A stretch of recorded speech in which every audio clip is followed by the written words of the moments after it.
నమస్కారం. ప్రస్తుతం మనతో పాటు ప్రముఖ ఆధ్యాత్మికవేత్త, ప్రముఖ జ్యోతిష్య వాస్తు పండితులు ముల్లపూడి సత్యనారాయణమూర్తి గారు ఉన్నారు. వారితో మాట్లాడిద్దాం. నమస్కారం గురుగారు. నమస్కారం మా సజ్జన. గురుగారు, క్రోధీనామ సంవత్సరం ఉగాది రాశి ఫలితాల్లో భాగంగా మిథున రాశి వారికి ఎలా ఉండబోతుందో తెలియచేయండి. క్రోధీనామ సంవత్సరం 2024 సంవత్సరంలో మిథున రాశి వారికి అబవ్ యావరేజ్గా ఉందని చెప్పాలి. మనకి ఆదాయం వ్యయం రెండు కూడా సమానంగా ఉన్నాయి. ఆదాయం 5, వ్యయం 5. కాబట్టి వచ్చేటటువంటి కష్టాలు, సుఖాలు, లాభాలు, నష్టాలు సమానంగా పంచుకోబడతాయి. అలాగే రాజ్యపూజ దగ్గరికి వచ్చేసరికి 3, అవమానం 6గా ఉంటుంది. కాబట్టి వీళ్ళకి ఏంటంటే రాజ్యపూజ్యత ఎప్పుడు వస్తుంది, గౌరవం తగ్గుతుంది. ఇప్పుడు ముఖ్యంగా ఈ మిథున రాశి వాళ్ళకి ఎలా ఉంటుందంటే ఈ సంవత్సరంలో లాస్ట్ ఇయర్ కూడా అదే కంటిన్యూ అయిందనమాట. అన్నా చెల్లెళ్ళు ఇప్పుడు భాగాలు పంచుకునేటప్పుడు, అన్న తమ్ముళ్ళు భాగాలు పంచుకునేటప్పుడు ఒకళ్ళకి ఎక్కువైంది, ఒకళ్ళకి తక్కువైంది అనేటటువంటి ఉద్దేశంతో వీళ్ళ మధ్య గొడవలు స్టార్ట్ అయ్యి బాగా థిక్గా క్లోజ్గా ఉండేటటువంటి వీళ్ళు విడిపోవడం జరిగింది. అలాగే బాగా క్లోజ్గా ఉన్నటువంటి ఆత్మీయులు కూడా వీళ్ళ యొక్క ప్రవర్తనను బట్టి వీళ్ళు దూరం అవడం జరిగిందనమాట. కాబట్టి ఈ ఓవరాల్గా ఈ చిన్న అవహేళన ఇలాంటి చిన్న చిన్న వాటికి గురవుతారు తప్ప వీళ్ళ కనుక యాటిట్యూడ్ చేంజ్ చేసుకుంటే బ్రహ్మాండంగా ఉంటుందమ్మా.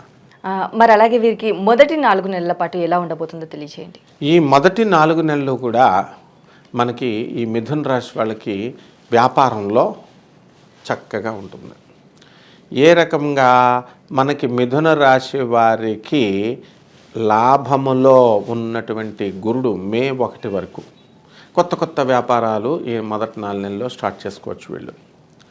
అలాగే రాహువు మనకి రాజ్యస్థితిగతుడై ఉన్నాడు కాబట్టి గవర్నమెంటు, ప్రైవేటు ఉద్యోగస్తులు ఎవరైతే ఉన్నారో అటువంటి వాళ్ళు మొదటి 4 నెలలు కూడా ఏ విధమైనటువంటి గొడవలు జరగవు. అండ్ వర్క్ లోడు ఎంత ఇచ్చినప్పటికీ కూడా వీళ్ళు దాన్ని ధీటుగా వీళ్ళు పూర్తి చేసుకోగలుగుతారు. సీనియర్ల యొక్క జూనియర్లు, ఆ తర్వాత కొలీగ్స్ యొక్క ప్రేమను పొందగలుగుతారు. అలాగే ఈ యొక్క శని ముఖ్యంగా మనకి భాగ్యంలో ఉన్నాడు. భాగ్యంలో ఉన్నటువంటి ఈ శని ప్రభావం వలన వీళ్ళకి ఏమవుతుందండి అంటే అదృష్టం కలిసి వస్తుంది. ఇనుము సంబంధించినటువంటి వ్యాపారాలు, ఈ వ్యాపారాలు మొదటి 4 నెలలు కనుక చేసుకుంటే బ్రహ్మాండంగా ఉంటుంది. అర్ధాశ్రమ కేతువే ఇంపోర్ట్ బిజినెస్లో అవి చేయకూడదు. విదేశీ రిలేషన్స్ కలిసి రావు. విదేశాలకు వెళ్ళాలనేటటువంటి కోరికతో ఉన్నటువంటి వాళ్ళు అక్కడికి వెళ్ళిన తర్వాత భంగపడ్డం అనేటటువంటిది జరుగుతుంది. ఇది మొదట 4 నెలలు, ఏప్రిల్ నుంచి మే, జూన్, జూలై వరకు జరిగేది. మరి మీ తర్వాతి 4 నెలలు ఎలా ఉండబోతుంది అనేసి అంటారు? ఈ ఆగస్ట్ నుంచి మనకి ఈ మిథున రాశి వాళ్ళకి ఎలా ఉంటుందంటే సంతానం లేనటువంటి వాళ్ళకి సంతానం కలగడానికి అవకాశాలు ఉంటాయి. వ్యయ గురుడు కొంచెం ఈ సంతాన విషయంలో కొంచెం అధికంగా డబ్బులు ఖర్చు పెట్టుకోవాల్సినటువంటి అవసరం ఉంటుంది హాస్పిటల్స్కి, వాటికి. అలాగే ధార్మిక సంబంధమైనటువంటి గొళ్ళకి, రిలీజియస్ ఇన్స్టిట్యూట్స్కి తిరగడం, అటాచ్ అవ్వడం ఉంటుంది. అలాగే పిల్లల్ని వివిధ స్కూళ్ళల్లో, కాలేజీల్లో వేయడం ద్వారా ఎక్కువ ఖర్చు అనేటటువంటిది జరగడం జరుగుతుంది. అలాగే ఈ వివాహాలు కానటువంటి వాళ్ళు ఉన్నారు. వీళ్ళకి ఏమిటంటే 31 జూలై 2024 సంవత్సరంలో ఈ యొక్క శుక్రుడు సింహ రాశిలోకి ప్రవేశిస్తున్నాడు కాబట్టి ఆ నెలల్లో కొంచెం ఇబ్బందికరంగా ఉంటుంది. అప్పుడు వివాహ ప్రయత్నాలు వీళ్ళు చేయకూడదనమాట. అలాగే కోర్టు సమస్యలు, ఇలాంటి సమస్యలు ఏవైతే ఉన్నాయో అటువంటివన్నీ కూడా మనకి 26 ఆగస్టు 2024 సంవత్సరం తర్వాత మనకి ఇవన్నీ కూడా పుంజుకోవడం జరుగుతుంది. ఈ లోపల ఈ 4 నెలల్లో కోర్టు సమస్యలు అనేటువంటిది రెగ్యులర్గా వెళ్ళి వస్తూ ఉండాలన్నమాట. ఈ విధంగా ఈ 4 నెలలు మనకి జరుగుతుందమ్మా. క్రోధీనామ సంవత్సరంలో చివరగా 4 నెలల పాటు ఈ మిథున రాశి వారికి ఎలా ఉండబోతుంది? మరి ఈ యొక్క మిథున రాశి వాళ్ళకి క్రోధినామ సంవత్సరంలో మనకి డిసెంబర్, జనవరి, ఫిబ్రవరి, మార్చ్ ఈ 4 నెలలు కనుక మనం తీసుకున్నట్లయితే సంతానం లేనటువంటి వాళ్ళకి సంతానం కలగడం, ఉద్యోగాలు రానటువంటి వాళ్ళకి ఉద్యోగాలు కలగడం, వివాహాలు కానటువంటి వాళ్ళకి వివాహాలు అవ్వడం జరుగుతుంది. విదేశాలకు వెళ్ళాలి ఈ సాఫ్ట్వేర్ ఇంజనీర్లు, ప్రైవేట్ ఉద్యోగస్తులు, ఇతర వాళ్ళకి వీసాలు దొరుకుతాయి. అలాగే స్టూడెంట్స్ ఎవరైతే ఉన్నారో వాళ్ళు కొంచెం ఎక్కువ కష్టపడాలి. వ్యయగురుడికి అంత చదువుని భంగం కలగడానికి, డిస్ట్రాక్షన్స్ చేయడానికి అవకాశాలు ఉంటాయి. కానీ వీళ్ళు కనుక బాగా చదువుకున్నట్లయితే వీళ్ళు కోరుకున్న చోట్ల విశ్వవిద్యాలయాలకి రావడానికి అవకాశాలు ఉన్నాయి. ఉద్యోగస్తులు, సాఫ్ట్వేర్ ఇంజనీర్లు వీళ్ళకి కూడా మిథున రాశి వాళ్ళు వెళ్తారు. అలాగే భార్యాభర్తల మధ్య వివాదాలు పడుతున్నటువంటి వాళ్ళు ఎవరైతే ఉన్నారో అటువంటి వాళ్ళ పిల్లల్ని తీసుకొని పాపం తల్లుల దగ్గర నుంచి తీసుకొని భర్తలు వెళ్ళిపోయినటువంటి వాళ్ళు ఉన్నారు. ఆ విధంగా పాపం వాళ్ళు చాలా బాధపడుతూ ఈ స్త్రీలు మానసిక అశాంతికి గురవుతున్నారు. అటువంటి స్త్రీలందరూ కూడా చక్కగా ఇప్పుడు మనశ్శాంతి అనేటటువంటిది ఈ లాస్ట్ 4 నెలలు 2025వ సంవత్సరం ఉగాది వచ్చేంత వరకు కూడా బ్రహ్మాండంగా వీళ్ళ సమస్యలు పరిష్కారం అవుతున్నాం. అలాగే గురుగారు, మరి ఎలాంటి వ్యాపారాలు ప్రారంభించవచ్చు అని అంటారు? కొత్త వ్యాపారాలు కనుక పెట్టాలి అనేసి అనుకుంటే ప్రారంభించవచ్చు అంటారా ఈ సమయంలో? ఈ మిథున రాశి వాళ్ళు ఈ ఆఖరి 4 నెలల్లో వ్యాపారాలు మనకి ఏం పెట్టుకోవాలండి అంటే, మనము ఎలక్ట్రానిక్స్ సంబంధము, తర్వాత సాఫ్ట్వేర్ ప్రాజెక్ట్స్ యావరేజ్గా ఉంటాయి. కాబట్టి అటువంటి ఆఫీసులు మనం పెట్టుకున్న కొంతకాలం పెర్సిస్టెంట్గా వర్క్ చేసేటటువంటి విధానంలో ఉండాలి. వెంటనే పెట్టి తీసేయడం, లాభాలు వెంటనే కావాలనుకోవడం కాకుండా.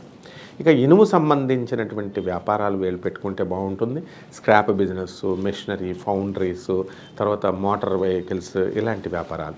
అలాగే ట్రాన్స్పోర్ట్కి సంబంధించినటువంటి వ్యాపారాలు వీళ్ళు స్టార్ట్ చేసుకున్నా కూడా బాగానే ఉంటుంది. ఇకపోతే చిట్ ఫండ్స్, ఇటువంటి వ్యాపారాలు కనుక స్టార్ట్ చేసినట్లయితే కొంచెం ఫైనాన్షియల్ ఇన్స్టిట్యూషన్స్ పెట్టడానికి కొంచెం అవకాశాలు తక్కువగా ఉన్నాయి. అంటే అలాగే చేపల, రొయ్యల చెరువులు వ్యాపారం పెట్టుకోవచ్చు. అలాగే చక్కగా వ్యవసాయం 2 పంటలు కూడా మంచి లాభాలని ఈ 4 నెలల్లో ఇవ్వడం జరుగుతుందమ్మా. మరి రియల్ ఎస్టేట్ రంగాల వారికి ఎలా ఉండబోతుంది అంటారు? రియల్ ఎస్టేట్ రంగం వాళ్ళు ఈ 4 నెలల్లో మనకి 26 ఆగస్ట్ నుంచి మనం అప్పటి వరకు యావరేజ్గా జరిగినటువంటి ఈ రియల్ ఎస్టేట్ వ్యాపారము మనకి జనవరి, ఫిబ్రవరి, మార్చ్, ఏప్రిల్ మళ్ళీ మనకి ఇది వస్తుంది. కాబట్టి మనకి డిసెంబర్ 7, 2024 తర్వాత మార్స్ రెట్రోగ్రేడ్ అవుతున్నాడు. కాబట్టి అంటే వక్రిస్తున్నాడు కర్కాటక రాశిలో. కాబట్టి రియల్ ఎస్టేట్ బిజినెస్ పుంజుకోవడం అనేటటువంటిది జరుగుతుంది. అంటే అధిక కష్టంతో మాత్రమే అధిక లాభాలు రావడానికి అవకాశాలు ఉంటాయి. కాబట్టి ఎంత ఎక్కువ తిరిగితే, ఎంత ఎక్కువ మందిని కలిస్తే అంత లాభం అనేటటువంటిది రియల్టర్స్, ఈ బిల్డర్స్ చేసుకోవడం జరుగుతుంది. మరి ఈ రాశి వారిలో ఆర్థిక పరంగా ఎలా ఉండబోతుంది అంటారు? ఆర్థిక పరంగా ఈ మొత్తం కంప్లీట్ మిథున రాశి వాళ్ళకి పుష్కలంగా ఉంది. ఎందుకంటే ఆదాయం 5, వ్యయం 5 సమానంగా ఉన్నాయి. బాగుంది పరిస్థితి. కాబట్టి వీళ్ళకి వచ్చేటటువంటి ఆదాయాన్ని బట్టి ఈ మంచిగా ఖర్చు పెట్టుకోవడము, ట్రైనుల్లో, బస్సుల్లో వెళ్ళేటటువంటి వాళ్ళు అలా వెళ్లకుండా ఫ్లైట్స్కి అలవాటు పడ్డము, తద్వారా ఈ యొక్క ఖర్చు అనేటటువంటిది బర్డన్గా పడ్డము. ఇలా మళ్ళీ హాస్పిటల్స్కి, మామూలు హాస్పిటల్స్కి వాళ్ళ తల్లిని వాళ్ళని తీసుకెళ్ళేటటువంటి వాళ్ళు కొంచెం రాబడి ఎక్కువయ్యేసరికి కార్పొరేట్ హాస్పిటల్స్కి తీసుకెళ్ళడము. అలాగే రాబడి ఎక్కువ, ఖర్చు కూడా, శాలరీస్ పెరుగుదల, ఈ ఖర్చులు కూడా దానికి తగ్గట్టుగా చేసుకోవడం జరుగుతుంది అనమాట. మరి అలాగే ఈ మిథున రాశి వారు చేసుకోవాల్సిన పరిహారాలు ఏంటంటారు? మిథున రాశి వారు మనకి అర్ధాష్టమ కేతువు జరుగుతున్నాడు కాబట్టి కేతు జపము, కేతు స్తోత్రాలు, కేతువుకి కిలోంపావు ఉలవల్ని, తర్వాత దేన్నిచ్చి చేయాలా, చిత్రవర్ణం కలిగినటువంటి వస్త్రాన్ని పేద బ్రాహ్మణులకి సోమవారం ఉదయం 7 గంటలకి దానం చేయాలి. అలాగే కేతువుకి గరికగడ్డితో ఉన్నటువంటి గణపతికి ఆరాధన, లడ్డూలు నివేదనం లేదా బూందీ, తీపి బూందీ నివేదనం చేసి వినాయకుడిని పూజ చేసుకోవచ్చు. ఓం గం గణపతయే నమః. బీజాక్షరాలు కావాలనుకునేటటువంటి వాళ్ళు, లేని వాటి వాళ్ళు ఓం శ్రీ గణేశాయ నమః అనే మంత్రం జపం చేసుకోవాలి. చాలామందికి తెలియదు ఏంటంటే బీజాక్షరాలు పెట్టుకుంటే ఎక్కువ శక్తి వస్తుంది, మామూలుగా చేస్తే తక్కువ శక్తి వస్తుంది అనేటటువంటి ఆలోచనతో ఉన్నారు. ఇది చాలా తప్పు. ఏ మంత్రం చేసినా సరే బీజాక్షరాలు అవసరం లేదు, సమానమైనటువంటి శక్తి వస్తుంది. వీళ్ళు అలాగే చెప్తారు, యూట్యూబ్లో వ్యూస్ కోసం అట్లా చెప్తారు. ముఖ్యంగా డివోటీ అనేటటువంటి వాడు ఎలా చేసినా దేవుడి యొక్క హృదయాన్ని పేద ప్రజలకు సేవ చేసుకోవాలా, ఆపదల్లో ఉన్న వాళ్ళకి సేవ చేసుకోవాలి. ఈ విధంగా చేసుకుంటే ఈ మిథున రాశి వాళ్ళు మైజర్స్గా కొంతమంది ఉన్నారు. మిథున రాశి వాళ్ళు పిసినారులాగా, దాని లోభత్వం ఎక్కువ ఉంటుంది బుధుడు కాబట్టి. కాబట్టి దీన్ని కనుక మీరు దాటుకోగలిగితే బ్రహ్మాండంగా ఉంటుందమ్మా. మిథున రాశి వారికి క్రోధినామ సంవత్సరంలో ఎలా ఉండబోతుంది, అలాగే వీరు చేసుకోవాల్సిన పరిహారాలు ఏంటి, కేతువుకు ఎలాంటి పరిహారాలు చేయాలి, అలాగే గణపతిని ఎలా ఆరాధించాలి అనేసి చాలా చక్కగా వివరించారు గురువు గారు. ధన్యవాదములు. ధన్యవాదాలమ్మా.